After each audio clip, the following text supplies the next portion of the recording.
Number অপরাধ শিরিক। বান্দা শিরিক করা যাবে না। শিরিক আবার ভাগ করা হয়েছে, এক ব্যাখ্যায় শিরিক দুই ধরনের, শিরকে জলি, শিরকে খফি। ভিন্ন ব্যাখ্যায় বলে শিরিক ফিজ জাত, শিরিক ফিজ সিফাত। আর এক ব্যাখ্যায় বলে শিরকে আকবর, শিরকে আসগর। ভালো করে বুঝেন। মোনাজাত দিয়ে দিন। এই যে উড়া বসা করে, খোদায় বৃষ্টি দেওয়াই তো ভালো ছিল। হ্যাঁ, এই যে গজুবে ব্যারাম গেল না এই দেশ থেকে।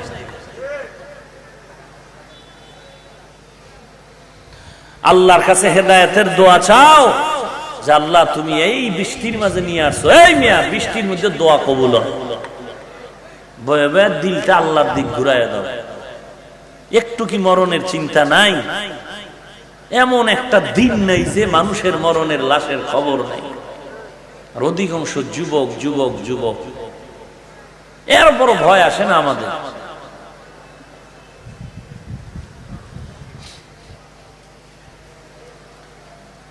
শিরিকের ব্যাপারে ওলামায়ে হযরত বিভিন্ন ভাবে বুঝাইছেন শিরিক বড় খারাপ।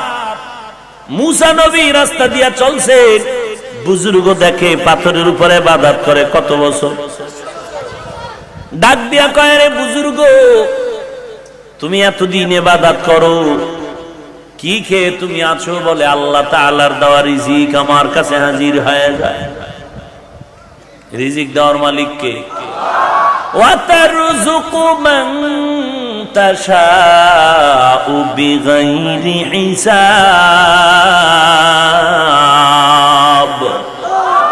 রিজিক দেওয়ার মালিক কে? এরে নবীর উম্মতের দল, দুনিয়াতে সবাই দিবে দিবে বলে আশা দিয়া দেয় না। কারণটা কি? দুনিয়ার সবাই গরিব আর ফকিরের দল। আপনাদের সোনাগাজীতে ধনী আছে না নাই? এই ধনী লোকের ধনীর বাহাদুরি ফেনী জেলায় টিকবে নি। কথা বলেন না কেন? তাহলে তোমার গরম করে কি লাভ? তোমার গরমের বাহাদুরি ফেনী জেলায় টিকবে না। ও ফেনীর গরম ভাই, তোমার গরম ঢাকা জেলায় টিকবে না। ঢাকার গরম ভারতে টিকবে না। ভারতের গরমের ভাব আমেরিকায় টিকবে না। আমেরিকা রাশিয়া বেঈমানের গরম ভাব আমার আল্লাহর দরবারে টিকবে না। কারণ দুনিয়ার সবাই ফকিন্নির দল, ধনীকে। ইয়া আইয়ুহান নাস আনতুমুল ফুকারাউ ইলাল্লাহ ওয়াল্লাহু হুয়াল গানিয়্যুল হামিদ।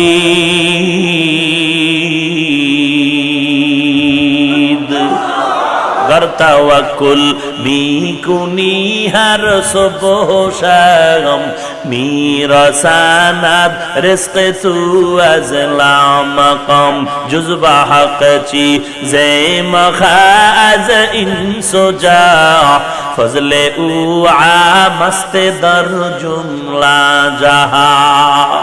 রিজিক দেওয়ার মালিক কে?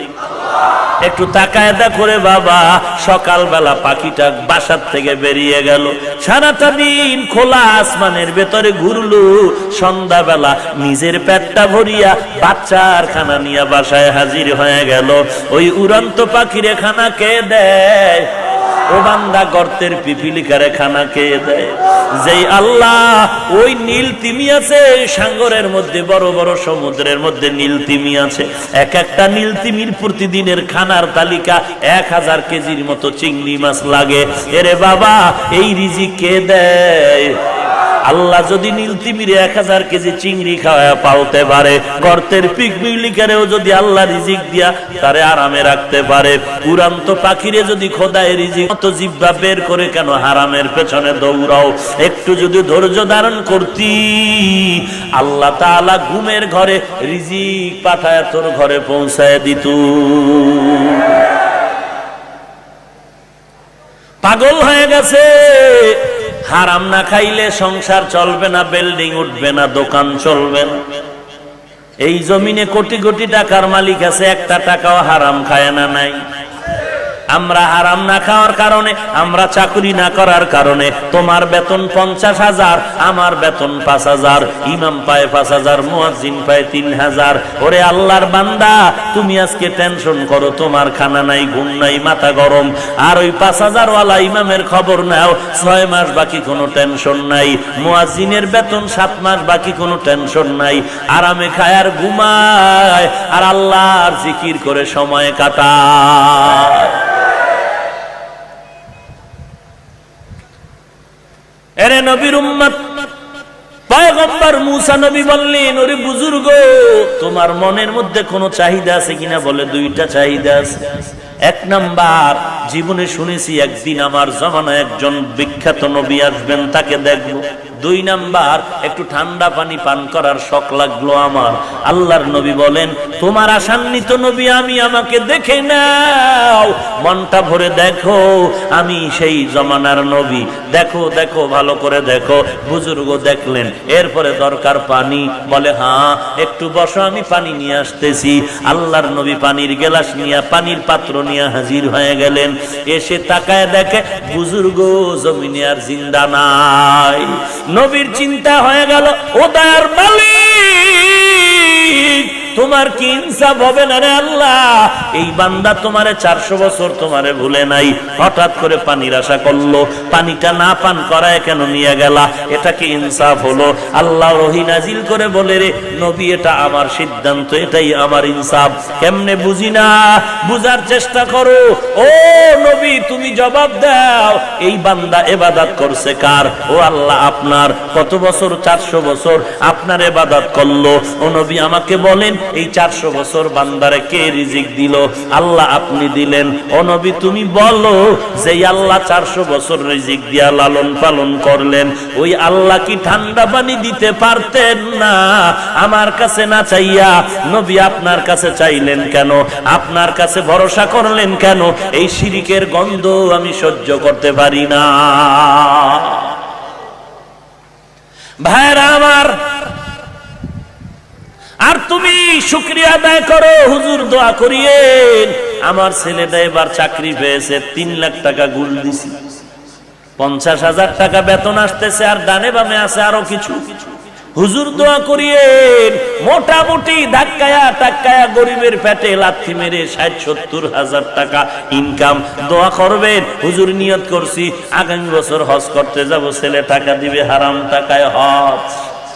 টাটকা হাজি, দেশাইয়া হাজি না কইলে চান্দি গরম হয়ে যায়, আছে না নাই? এরে নবীর উম্মতের দল আবার আফসোস করে, আমার ছেলে যদি চাকরি না করতো, আমাদের সংসার সব নষ্ট হয়ে যেত, না খাইয়া মরে যাইতাম। ওরে মরণের মালিক চাকরি নাকি আল্লাহ? চাকরিরে কেন মরার মালিক বানাইলা? আল্লাহর মহব্বত নিয়ে চলো, নিজের কৃত আমলটারে মজবুত করো, আমল চুরি যেন না হয়, শিরকের গুনাহ যেন ভেতরে না আসে। শিরিক, এই শিরিকের গুনাহ বড় মারাত্মক। ইন্না শিরকা লা যুলমুন আযীম। আল্লাহর মোলাকাতের জন্য 2টা শর্ত, নেক আমল করো, শিরিক মুক্ত ইবাদত করো, আল্লাহর মতো আর কাউকে অংশীদার বানানো যাবে না। এই শিরিক টোটালটা আবার ভাগ করেছেন 5 প্রকার। কয় প্রকার? 1 নাম্বার শিরিক ফিল কুদরত, 2 নাম্বার শিরিক ফিল ইলম, 3 নাম্বার শিরিক ফিল হুকুম, 4 নাম্বার শিরিক ফিস সামঈ ওয়াল বাসর, 5 নাম্বার শিরিক ফিল ইবাদাত। বলবো একটু, আরেকটু বলবো। শিরিক কয় প্রকার? প্রথম হলো শিরিক ফিল কুদরত, সন্তান দেওয়ার কুদরতি ক্ষমতা কার? কেন মাইজবান্ডার? শাহজালাল? কোন পীর? কোন নবী? কথা বলেন না কেন?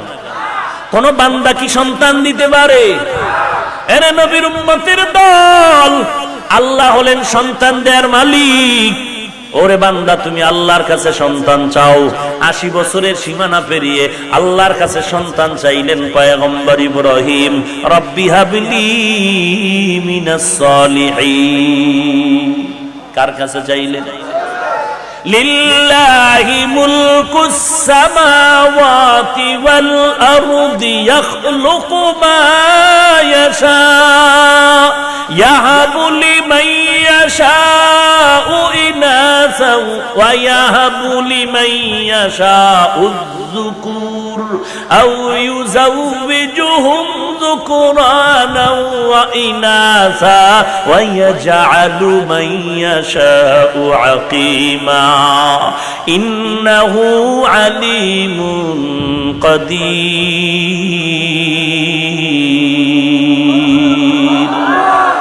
كلام जिंदा कुरान हकीम हिकमत उला यज़ालसतो कदीम जमीउल इल्म फिल कुरान हकीम तक़ासरत अन्हु अफ़हामुर रिजाली बखा क़ुरआ कलामुल्लाह बशनो कदीमस्ती नईनो এরে যুবক আমার কলিজার টুকরা মুসলমান শুনো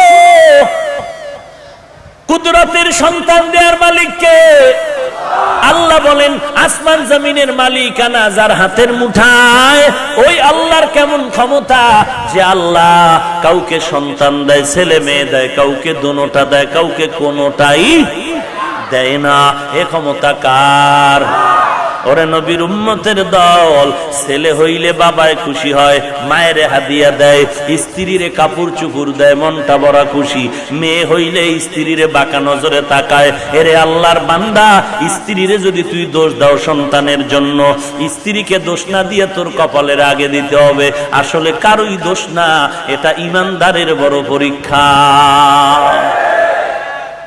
এরে নবীর উম্মতের দল সন্তান পে পাগল হয় না সন্তান এটা পরীক্ষা বড় পরীক্ষা ইন্নামা আমওয়ালুকুম ওয়া আওলাদুকুম ফিতনা ইয়া আইয়ুহাল্লাযীনা আমানু লা তুলহিকুম আমওয়ালুকুম ওয়ালা আওলাদুকুম আন যিকরিল্লাহ এরে নবীর উম্মতের দল সন্তান দেওয়ার মালিক আমার আল্লাহ তুমি আবার বন্ধ করো আবার চালু করো সন্তান কমাও কমাও কমাও কমাও কমাও স্লোগান দিয়া জনসংখ্যা বাংলাদেশে কমে না বাড়ে বাড়ে কারণ খোদার তাবিজের সাথে তোর তাবিজ চলবে না যেদিন থেকে স্লোগান দেয় ছেলে হোক মেয়ে হোক দুটোই যথেষ্ট দুটোর বেশি নয় একটা হলে ভালো হয় না হইলে আরো ভালো কপাল পড়েছে রে কেন এই স্লোগান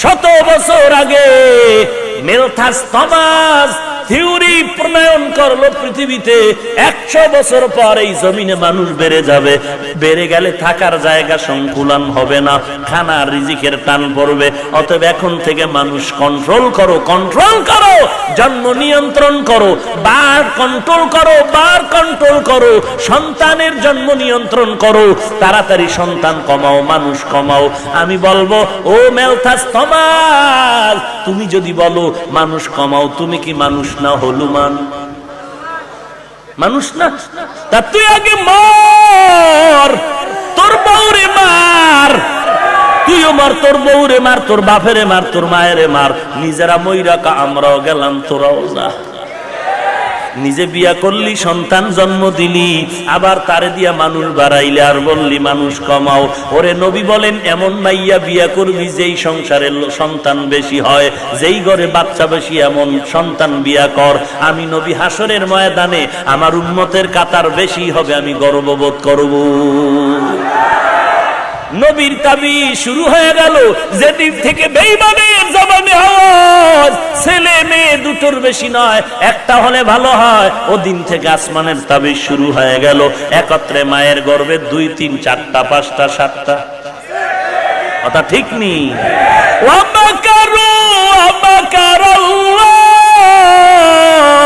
আল্লাহু খায়রুল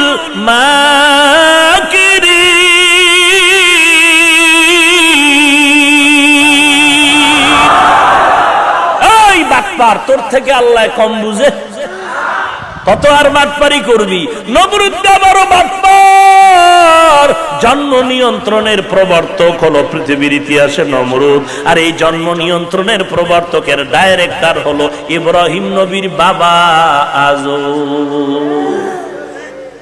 পারলো নি ইব্রাহিম নবীরে ফিরায় রাখতে? কথা বলেন না কেন? যেখানে বাঘের ভয় সেখানে ডাইরেক্টরের ঘরে নবী ইব্রাহিম এসে গেছে।